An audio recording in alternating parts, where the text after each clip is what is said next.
Hi hello viewers, welcome back to my channel.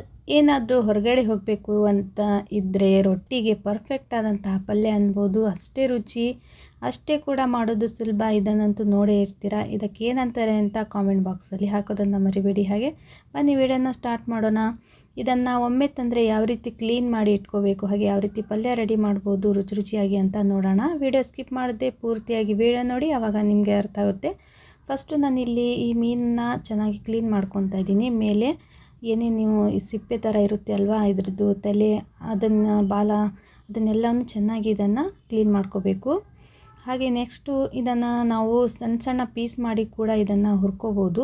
ನಾನು ಮೊದಲು first ಇಲ್ಲಿ ಒಂದು ಹಂಚಿಗೆ ಖಾರಕ್ಕೆ ತಕ್ಕಂತೆ ಮೆಣಸಿನ್ಕಾಯಿ, ಹಾಗೆ ಒಂದು 2ರಿಂದ 3 ಬೆಳ್ಳುಳ್ಳಿನ ಹಾಕ್ಕೊತಾ ಇದ್ದೀನಿ. ಇದನ್ನು ಸ್ವಲ್ಪ ಅಡುಗೆ ಎಣ್ಣೆನ ಹಾಕಿ ಚೆನ್ನಾಗಿ ಫ್ರೈ ಮಾಡ್ಕೊಳ್ಳಿ ಈ ಮೆಣಸಿನ್ಕಾಯಿನ. ಹಾಗೆ ಯಾರೆಲ್ಲ ವಿಡಿಯೋ ನೋಡ್ತಾ ಇದ್ದೀರಾ, ವಿಡಿಯೋಗೆ ಲೈಕ್ ಕೊಡೋದನ್ನು ಮರಿಬೇಡಿ. ಹಾಗೆ ಹೊಸಬ್ರು ಚಾನಲ್ಗೆ ಭೇಟಿಯಾಗಿದ್ದರೆ ನಮ್ಮ ಚಾನಲ್ಗೆ ಸಬ್ಸ್ಕ್ರೈಬ್ ಆಗಿ ಬೆಲ್ಲೈಕನ್ ಆನ್ ಮಾಡ್ಕೊಳ್ಳಿ. ಬೆಲ್ಲೈಕನ್ ಆನ್ ಮಾಡ್ಕೊಂಡ್ರೆ ಎಲ್ಲರಿಗಿಂತ ಮೊದಲು ನನ್ನ ವಿಡಿಯೋನ ನೀವು ನೋಡ್ಬೋದು.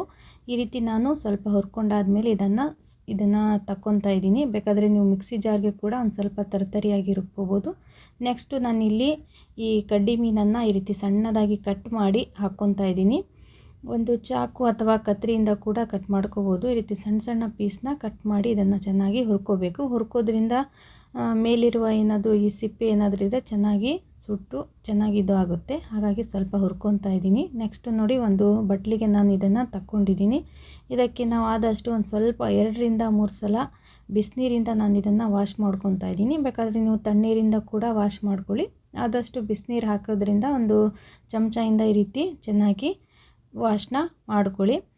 ಹಾಗೆ ಇದು ಹೊರಗಡೆ ಏನಾದರೂ ನೀವು ಸುತ್ತಾಡೋಕೆ ಎಲ್ಲಾದರೂ ಹೋದರೆ ರೊಟ್ಟಿ ಜೊತೆ ಬೆಸ್ಟ್ ಅನ್ಬೋದು. ಈ ಪಲ್ಯ ಆರಾಮಾಗಿ ನೀವು 2ರಿಂದ 3 ದಿನ ಇಟ್ಕೊಂಡು ತಿನ್ಬೋದು. ನೋಡಿ, ಇದನ್ನು ನೀರು ಇಲ್ಲದೆ ಇರೋ ಥರ ಇದನ್ನು ಸೋಸ್ಕೊಂಡು ಇಟ್ಕೊಂಡಿದ್ದೀನಿ. ಬನ್ನಿ ಇವಾಗ ಇದಕ್ಕೆ ಬೆಸ್ಟ್ ಆದಂಥ ಒಗ್ಗರಣೆನ ಕೊಡೋಣ. ನಾನೊಂದು ಬಾಣಲಿನ ಇಟ್ಕೊಂಡಿದ್ದೀನಿ.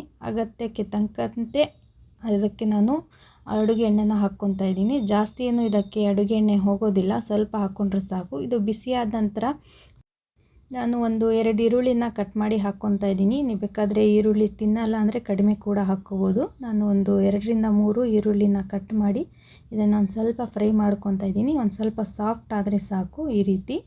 ನೆಕ್ಸ್ಟು ನಾನು ಇದಕ್ಕೆ ನಾವು ಮೆಣಸಿನ್ಕಾಯಿನ ಪೇಸ್ಟ್ನ ರೆಡಿ ಮಾಡ್ಕೊತೀವಲ್ವ, ಇದಕ್ಕೆ ಹಾಕಿ ನಾನು ರೋಸ್ಟ್ ಮಾಡ್ಕೊತಾ ಇದ್ದೀನಿ. ಹಾಗೆ ರೋಸ್ಟ್ ಮಾಡ್ಕೊಂಡಾದ್ಮೇಲೆ ಇದಕ್ಕೆ ಒಂದು ಸ್ವಲ್ಪ ಅರಿಶಿನ ಹಾಕ್ಕೊತಾ ಇದ್ದೀನಿ. ಉಪ್ಪು ಬಂದುಬಿಟ್ಟು ಒಂದು ಸ್ವಲ್ಪ ನೋಡಿನೇ ಹಾಕ್ಕೊಳ್ಳಿ, ಯಾಕಂದರೆ ಉಪ್ಪು ಜಾಸ್ತಿ ಇದಕ್ಕೆ ಹೋಗೋದಿಲ್ಲ. ಸ್ವಲ್ಪ ಉಪ್ಪನ್ನು ಹಾಕಿ ಇದು ಕೂಡ ಅಷ್ಟೇ ಚೆನ್ನಾಗಿ ಈ ರೀತಿ ಫ್ರೈ ಮಾಡ್ಕೊಳ್ಳಿ.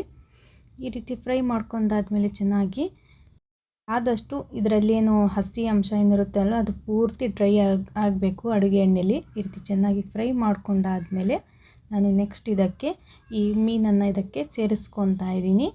ಇದಕ್ಕೆ ಕಡ್ಡಿ ಮೀನು ಅಂತಾರೆ, ನಿಮ್ಮಲ್ಲಿ ಏನಂತಾರೆ ಅಂತ ಕಾಮೆಂಟ್ ಬಾಕ್ಸಲ್ಲಿ ಹಾಕಿ. ಇದನ್ನು ಈ ರೀತಿ ಚೆನ್ನಾಗಿ ಫ್ರೈ ಮಾಡ್ಕೋಬೇಕು.